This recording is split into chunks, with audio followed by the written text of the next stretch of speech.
ये सारे लोग जो जिनको आप मलिन समझते हैं वही ईश्वर के सबसे प्रिय पुत्र हैं, क्योंकि उन्होंने अपना सब कुछ दे करके इस सृष्टि की रक्षा करी है। कोरोना उसका जीता जागता सबूत है। नौकरियां जो पहले जिसमें इनका जो परमानेंट नियोजन था, परमानेंट जो इनका नेचर था, अब जो आ गया है इनका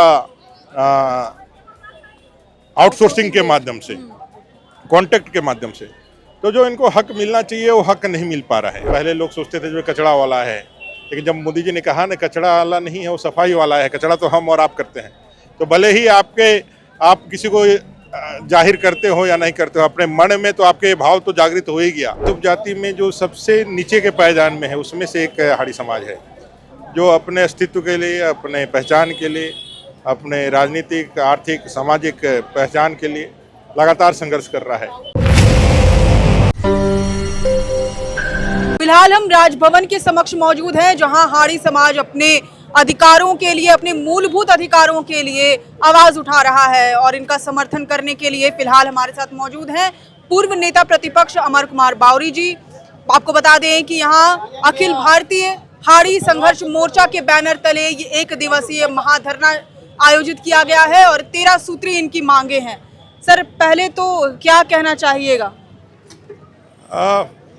झारखंड प्रदेश में अनुसूचित जाति वर्ग में 21 उपजाति है, उसमें एक हाड़ी समाज भी है, और हम कह सकते हैं कि इस उपजाति में जो सबसे नीचे के पायदान में है उसमें से एक हाड़ी समाज है, जो अपने अस्तित्व के लिए, अपने पहचान के लिए, अपने राजनीतिक, आर्थिक, सामाजिक पहचान के लिए लगातार संघर्ष कर रहा है। आप इसी बात से अंदाज़ा लगा सकते हैं कि देश की आज़ादी के 77-78 सालों के बाद और झारखंड निर्माण के 25 सालों के बाद एक डेपुटेशन, एक अपने मांगों को लेकर के एकताबद्ध तरीके से एक प्रदर्शन, धरना के माध्यम से ये लोग यहाँ पहुँचे हैं। इतना लंबा समय इनको लग गया है अपने हक अधिकार के लिए। तो ये समाज अपने नित्य जीवन के कार्यों में ही इतना व्यस्त है। आप समाज में जिनको लोग हे दृष्टि से देखने का, अभी तो दृष्टि तो बहुत बदला है, आदरणीय मोदी जी के प्रयास से दृष्टि देखने का विजन तो बदला है बहुत, लेकिन अभी भी बहुत सारे समाज में ऐसे लोग हैं जो इनको हे दृष्टि से देखते हैं। ये सफाई कर्मचारी हैं, इनका जो अगर देखें तो जो पेशा अगर कहा जाए तो ये सफाई कर्म से ही ज़्यादा जुड़े हुए हैं।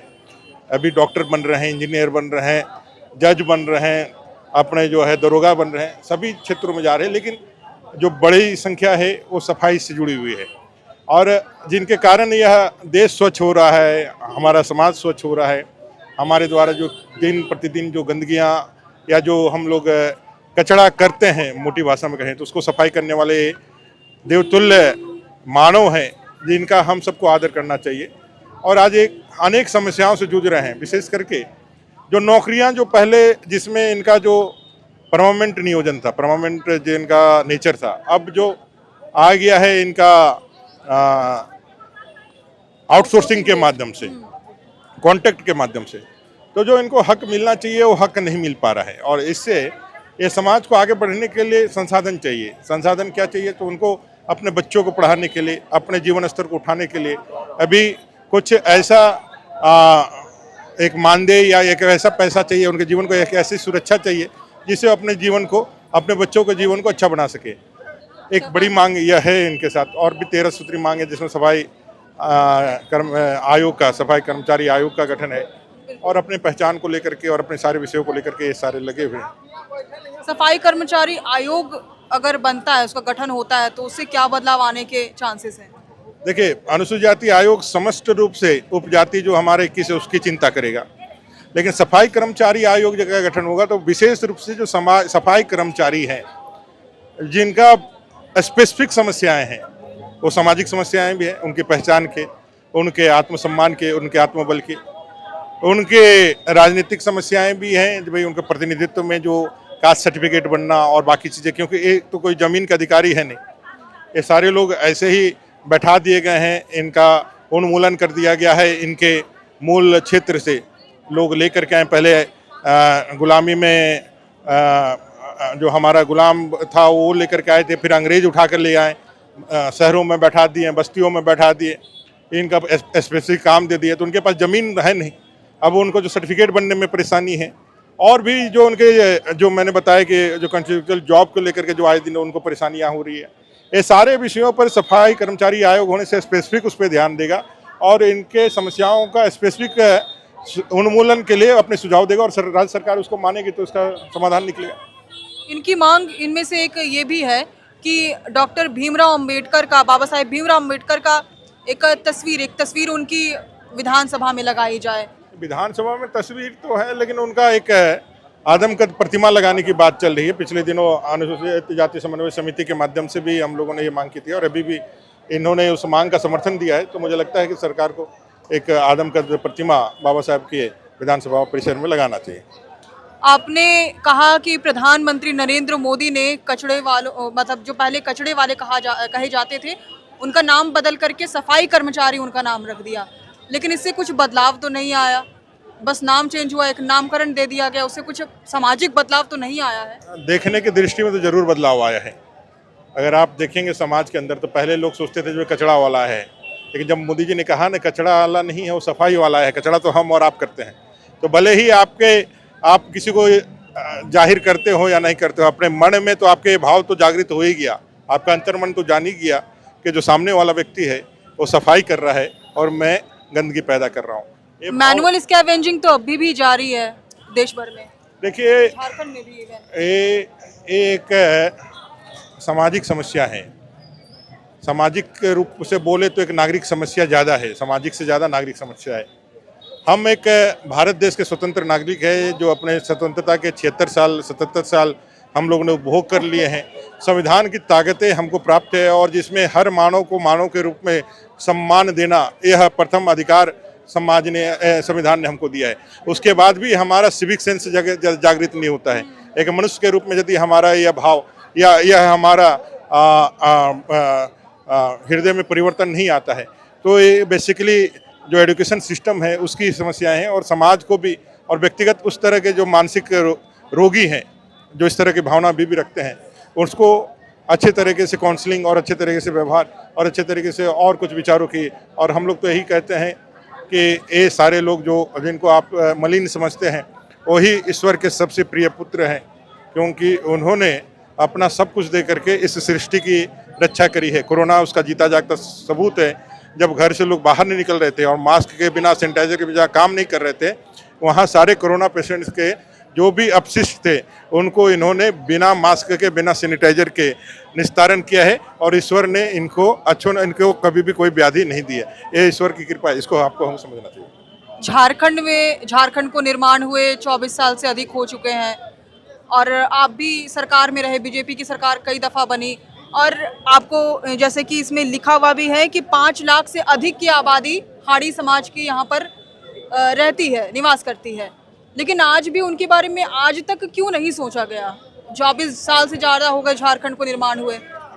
देखिए, मैंने कहा अपने वक्तव्य में, जो बच्चा रोता नहीं है उसको जो है उसकी माँ भी दूध नहीं पिलाती है।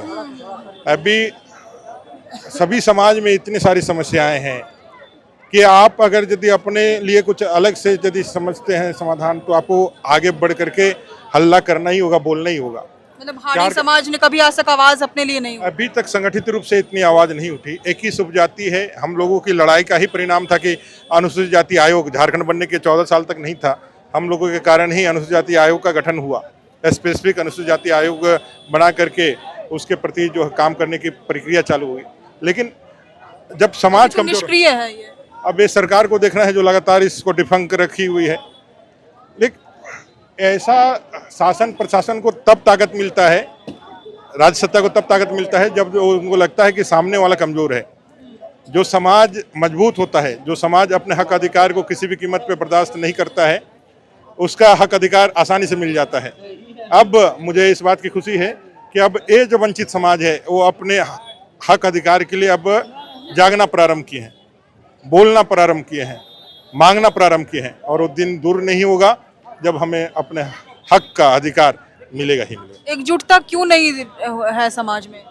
इसके बहुत सारे, खासकर एससी समाज में, मतलब आज तो हाड़ी समाज ने अपनी एकजुटता दिखाई है पहली दफा, लेकिन पूरा एससी समाज कभी एकजुट क्यों नहीं दिखाई देता है? क्योंकि एससी में केवल हाड़ी समाज तो नहीं है जो सफाई कर्मचारी का काम करते हैं, बहुत सारे ऐसे समाज हैं तो एकजुटता वो क्यों नहीं दिखाई दी आज तक? अखिल भारतीय समन्वय अनुसूचित जाति समन्वय समिति की ओर से हम लोगों ने यही प्रयास किया है कि सब लोग एक मंच पर आए और एकजुट होकर के हम लोग आगे बढ़े। होता यह है कि हम जो आज जिस समाज में रहते हैं उसमें दलीय बंधन होता है, राजनीतिक नफा नुकसान होता है, बहुत सारे लोगों के ईर्ष्या और बहुत सारे लोगों का त्याग, ये सभी चीज़ लेकर के जो है समाज चलता है। जब तक सज्जन शक्ति मजबूत नहीं होगा तब तक हम इन चीज़ों से नहीं निपट सकते हैं। धीरे धीरे ही सही, लेकिन समाज में एकता का भाव जागृत हो रहा है, समाज में एकजुटता का भाव जागृत हो रहा है और समाज अब ये मानने लगा है कि बहुत सही है, अब नहीं, अब हमें हम अपना अधिकार चाहिए और अपने अधिकार के लिए जागरूक हो रहे हैं। तो मुझे लगता है ये अच्छा संकेत है और ये समाज भले ही देर से चला हो, लेकिन अब जब जग खड़ा होगा तो उतने ही तीव्र गति से अपने लक्ष्यों को, अपने अधिकारों को प्राप्त करेगा। हाड़ी समाज का आज तक कोई जनप्रतिनिधि नहीं है, आज तक कोई विधायक बन करके नहीं आ गया। आज समरी लाल जी थे, हमारे समाज से समरी लाल जी थे और भी लोग समाज से ही थे। हाँ, अभी आपने इसी समाज से, अनुसूचित जाति समाज से ही है। जाति में, समाज में भी अनेक उपजातियां हैं, बाकी समाजों में भी जो अलग अलग तरह के गोत्र, अलग अलग तरह की उपजातियां होती हैं, उसी तरह समाज में भी है। लेकिन यहाँ पे जो मौजूद लोग हैं उनको ही ये नहीं मालूम है कि उनके समाज में कोई प्रतिनिधि भी है। नहीं, हमारे चंदन क्यारी से ही प्रतिनिधि थे गौर हरिजन जी, गौर हरि उनका टाइटल था, वो हमारे चंदन क्यारी से प्रतिनिधि थे। ऐसा नहीं है कि नहीं है, लेकिन ये बात है कि भाई सब लोग जागरूकता के अभाव में, अपने इतिहास को नहीं जानने के कारण, अपने दैनिक परेशानियों में इतना उलझे रहने के कारण कभी इस तरफ ध्यान नहीं दिया। जिस दिन समाज अपने आप को खोजने लगेगा, जिस दिन समाज अपने आप को जानने के लिए, पहचानने के लिए, मैं कौन हूँ, मेरा अस्तित्व क्या है, जिस दिन समाज का एक युवा इस प्रश्न का जवाब खोजना चाहेगा, उस दिन देखिएगा जो छिपे हुए इतने भी इतिहास है वो सामने आएंगे और उनका मनोबल, उनका गौरव आगे बढ़ेगा। ये तो समाज विकास के क्रम में लोगों ने अपने अपने स्वार्थ और अपने अपने